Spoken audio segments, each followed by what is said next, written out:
Tangis uya-kuya pecah saat rumah dijarah massa, harta benda hingga kucing peliharaan ikut diangkut. Pemirsa, peristiwa memilukan kembali mengguncang jagat tanah air. Rumah milik Uya-Kuya, seorang public figure yang selama ini dikenal dengan gaya kocak dan kehidupannya yang glamor, mendadak luluh lantak digeruduk ratusan massa. Kejadian itu berlangsung pada malam mencekam sekitar pukul 23 waktu Indonesia Barat. Massa yang sudah berkumpul sejak sore akhirnya tak terbendung, menerobos masuk ke kediaman Uya-Kuya. Dalam sekejap, suasana rumah yang semula berdiri megah berubah menjadi lautan kerusakan. Tidak hanya harta benda berharga, mulai dari barang elektronik, perabotan, hingga kendaraan mewah yang dipajang di halaman rumah ikut raib. Bahkan kucing peliharaan kesayangan keluarga Uya pun tak luput dari tangan massa. Adegan memilukan itu menjadi potret betapa amarah publik kini benar-benar meledak, dan semua hal yang berhubungan dengan sang selebritis dijadikan pelampiasan. Di tengah kehancuran itu, Uya-Kuya akhirnya muncul dengan wajah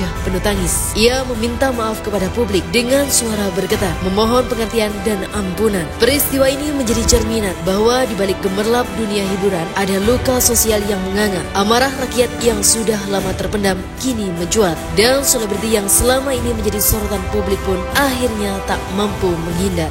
DPP Partai Amanat Nasional memutuskan untuk menonaktifkan saudaraku Eko Hendro Purnomo dan saudaraku Surya Utama sebagai anggota DPR RI dari fraksi Partai Amanat Nasional DPR RI terhitung sejak hari Senin 1 September 2025. Sekarang kalian mengatakan bahwa kita akan mendengarkan aspirasi dari masyarakat.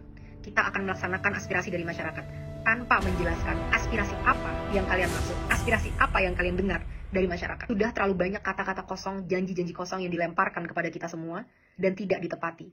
Tapi kali ini kita menuntut kalian untuk punya akuntabilitas, untuk bertanggung jawab dengan kata-kata kalian bahwa kalian akan melakukan aspirasi dari masyarakat. Bagaimana anggota parlemen yang berjumlah 580 orang dibayar dari pajak masyarakat itu tidak berhasil mendengarkan aspirasi masyarakat, sementara gerakan-gerakan di sosial media yang tidak dibayar oleh siapapun yang terjadi secara sukarela bisa mencapai pergerakan yang seperti ini. Harusnya kalian semua merasa malu dengan apa yang terjadi di situasi Indonesia saat ini. Akan kita perjelas apa tuntutan kita. Kita mau kalian bertanggung jawab dan bertingkah sesuai dengan apa yang kalian janjikan. Kali ini kalian tidak bisa lari dan tidak bisa berkilah lagi, karena aspirasinya sudah sangat jelas dari masyarakat. Pada sebelum 5 September pukul 23.59, ini adalah 12 hal yang kita tuntut dari kalian kalau memang kalian mau menunjukkan bahwa kalian masih berpihak kepada masyarakat. Pertama, sahkan rancangan undang-undang perampasan aset sekarang juga, sebelum 5 September tengah malam. Kedua, pecat anggota DPR yang terbukti menghina rakyat, Ahmad Syaroni, Deddy Sitorus, Bambang Pacul, dan yang lain-lain itu yang berjoget-joget di parlemen. Mereka yang hanya mewakili kepentingan partai politik dan tidak kredibel untuk merepresentasikan kita, apalagi membuat kebijakan-kebijakan. Kita minta KPK, pahlawan kita, untuk segera cek seluruh harta dan aset mereka, apakah ini didapat dari uang yang benar-benar legal atau ada permainan-permainan dari harta-harta tersebut. Crazy rich itu tidak mungkin bisa sekaya itu tanpa melakukan hal-hal yang tidak dibenarkan secara hukum. 3. Bebaskan pihak-pihak yang kalian tahan karena menyampaikan aspirasinya. Jangan salahkan semua terhadap masyarakat. Kalian juga harus bisa refleksi kenapa masyarakat bisa sampai kemarah itu. Karena kalian selama ini sudah benar-benar tuli dan mati empati terhadap aspirasi dari masyarakat. Saat kita mau mendatangi rumah kita sendiri yang kita bayar dan kita bangun dengan hasil keringat sendiri, kita dipertemukan dan dihajar dengan aparat-aparat dan segala peralatan yang dibeli dari hasil pajak rakyat. Bebaskan mereka semua, mereka hanya mau melakukan aspirasi. 4. Reformasi DPR. Kalau memang kalian tidak mau DPR dibubarkan, maka reformasi habis-habisan bagaimana cara kalian bekerja. 1. Audit secara transparan.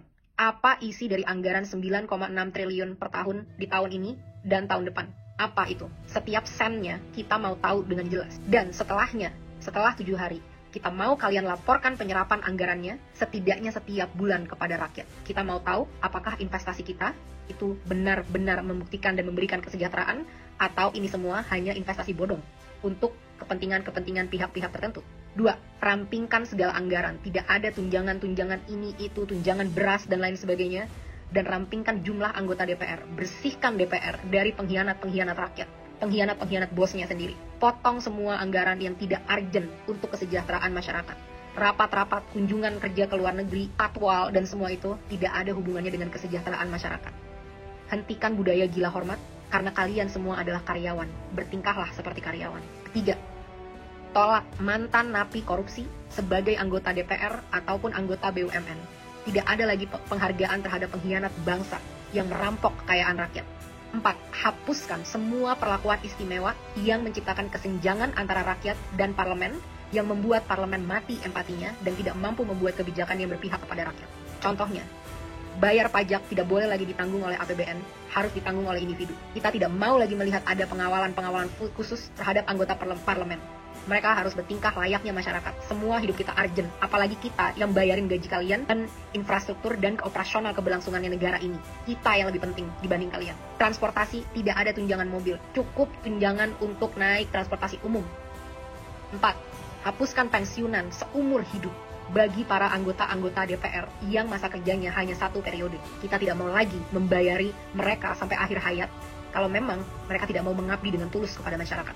Kedepannya, kita mau KPK atau BPK untuk meninjau dan memeriksa harta dari segala anggota DPR, dan kita mau transparansi yang besar-besaran. Semua rapat-rapat, diskusi, kita mau itu ditunjukkan live secara online ke rakyat.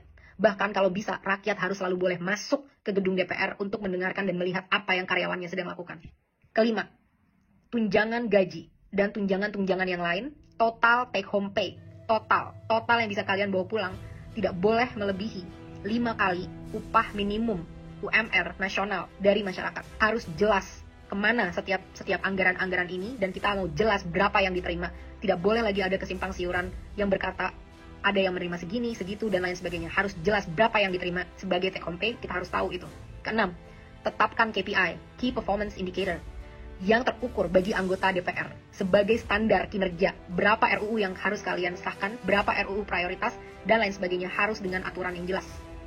Kedepannya, evaluasi dan pecat anggota-anggota yang tidak bisa bekerja dengan benar, yang tidak datang saat-saat rapat, yang tidak bisa menghasilkan RUU yang diminta oleh rakyat. Laporkan semua progress, achievement, challenges secara berkala kepada rakyat. Kita berhak tahu apa yang terjadi di dalam ruang DPR.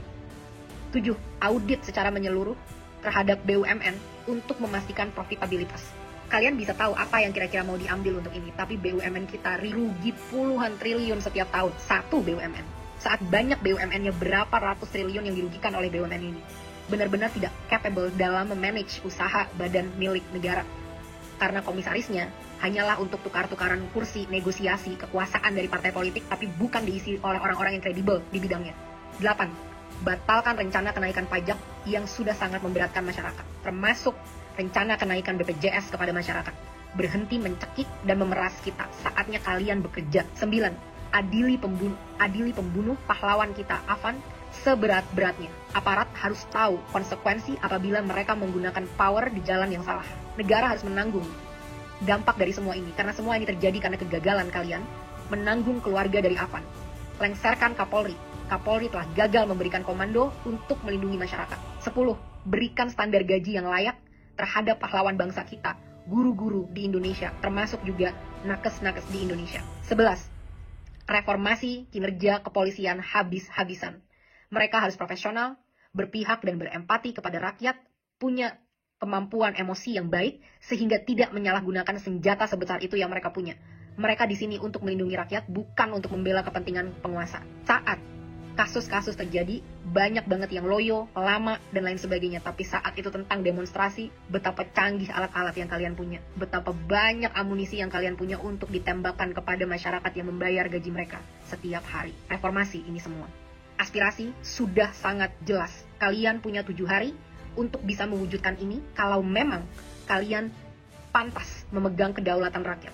Kita akan buktikan bersama-sama apakah kalian mampu dan benar-benar capable dalam melakukan ini, atau benar apa yang memang kita inginkan untuk membubarkan DPR. DPR tidak harus bubar kalau kalian benar-benar bisa bertanggung jawab dengan kekuasaan kalian dan menampung aspirasi rakyat. Jangan sampai ada lagi darah-darah dari pahlawan-pahlawan demokrasi kita yang bercerceran di jalan. Jangan sampai ada lagi intimidasi untuk orang tidak bersuara di negaranya sendiri. Hentikan segala intrik-intrik politik yang menjijikan dan busuk ini. mulai bekerja dari sekarang. Buktikan 7 hari dari sekarang, mampukah kalian bertanggung jawab, pantaskah kalian digaji dari duit masyarakat?